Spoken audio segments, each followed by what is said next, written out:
Praise lord. మన ప్రభు అయిన యేసుక్రీస్తు వారి నామమున అందరికీ వదనం తెలియజేస్తున్నాను. 2025 సంవత్సరము జూన్ నెల 23వ తారీఖున తండ్రి దేవుడు పరిశుద్ధ గ్రంథం నుండి ఈరోజు మన కొరకు వాగ్దానము పంపినారు. అదేమనగా ద్వితీయోపదేశకాండము 11వ అధ్యాయము 24వ వచనంలో ఇలా వ్రాయబడింది: మీరు అడుగుపెట్టు ప్రతి స్థలము మీదగును. అవును, అబ్రహాముకి దేవుడు వాగ్దానం చేస్తాడు.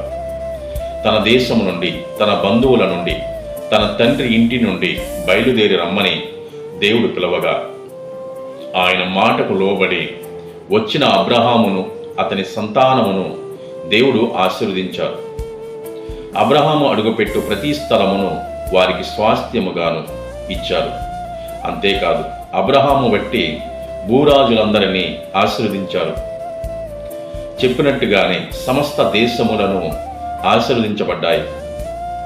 అట్టి ఆశీర్వాదమును పొందుకోవాలని ఈ తండ్రైన దేవుడు ఈ వాక్యమును దీవించునుగాక.